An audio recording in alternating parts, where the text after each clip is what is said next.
Bismillahirrahmanirrahim. Assalamualaikum warahmatullahi wabarakatuh. Okay, dalam video seterusnya, pada video kali ini saya akan bawakan penyelesaian berkaitan dengan apply first order differential equation, di mana saya akan bincangkan ataupun saya akan kongsikan solve first order differential equation using integrating factor. Ini adalah kaedah yang keempat dalam penyelesaian first order differential equation.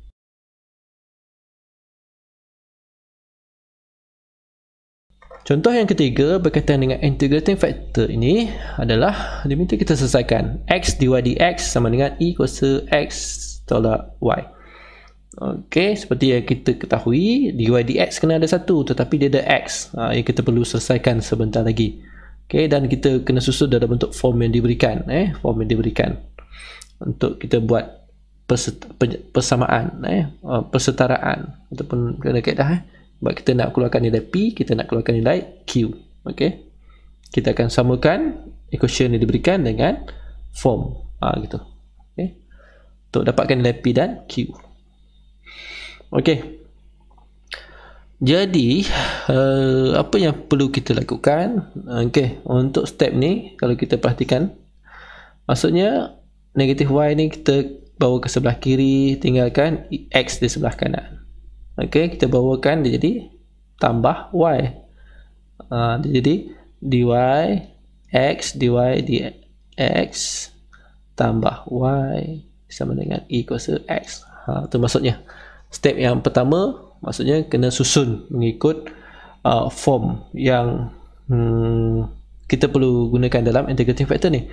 Okey, sebab oleh kerana kita nak hilangkan ataupun jadikan x ni sebagai satu, maka kita kena bahagikan kedua-dua belah ni dengan x. Kiri dan kanan kita bagikan dengan x. Okey. Bagi x dia akan jadi 1 di sini, dia akan jadi 1, dia akan jadi y per x.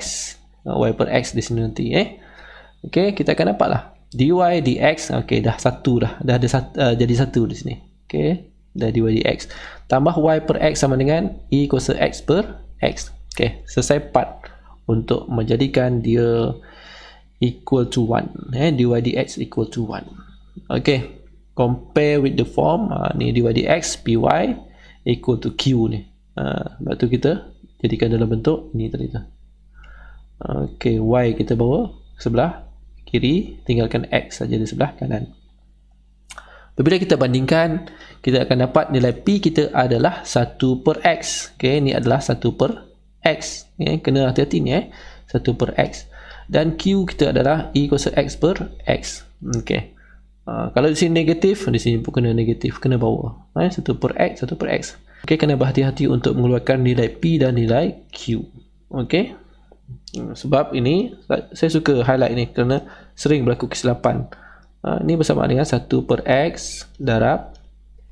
Okey, 1 per X darab Y. Itu jadi Y per X. So, kita nak nilai 1 per X ni, kita bawakan sebagai nilai P kita. Okey, begitulah asasnya. Diharap belajar tidak melakukan kesilapan untuk mengeluarkan nilai P dan nilai Q. Okey, kesilapan tersebut dia akan membawa kesilapan kepada keseluruhan jawapan kamu. Okey, find the integrating factor. IF kita sama dengan E kuasa kamiran P dx. Okey, sebab nilai P kita adalah 1 per X. Okey, sebab tu kena betul untuk kita keluarkan nilai P dan nilai Q kita. Okey, IF kita sama dengan E kuasa kamiran 1 per X dx. Okey, kamirkan 1 per X, kita akan dapat ln X. Jadi, E ln X.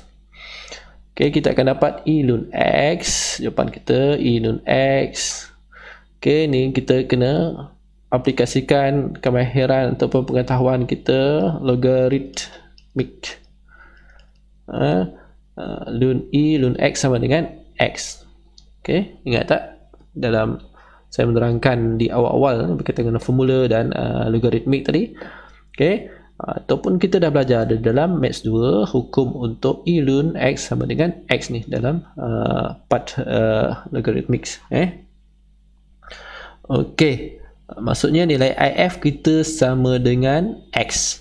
Okey, saya tak nak ada yang terkeliru berkaitan dengan logaritmik ini. Di dalam perpesaan logaritmik ni, nilai logaritmik ni Okay, hukum logaritmik ni diberikan di dalam list of formula. Dan senarai formula tu ada. Para pelajar kena sentiasa bersahabat dengan formula tersebut supaya formula tersebut dapat membantu para pelajar dalam penyelesaian ataupun mencari jawapan yang tepat. Okay.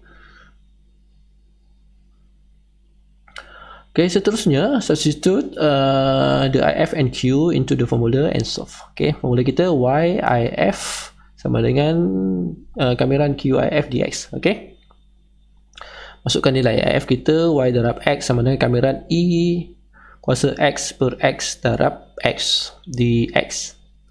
Okay, itu adalah kita punya IF kita mana?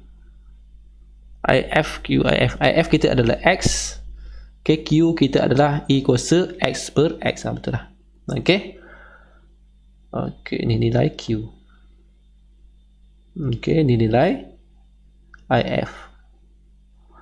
Okay. Di situ kita buat penghapusan X, X jadi tinggallah Y, X sama dengan kamiran I kuasa X di X. Okay, seterusnya kita akan dapat YX kita sama dengan I kuasa X tambah C. Sebab kamiran I kuasa X, kita akan dapat I kuasa X. Okay. Okay, akhirnya kita bawa X sebelah kiri ni ke sebelah kanan. Dia akan jadi Y sama dengan I kuasa X per X tambah C per X. Okay. Dan itu adalah nilai general solution, okay, untuk soalan ni. Sebab tak diberi nilai X dan nilai Y, so kita punya penyelesaian sehingga general solution sahaja.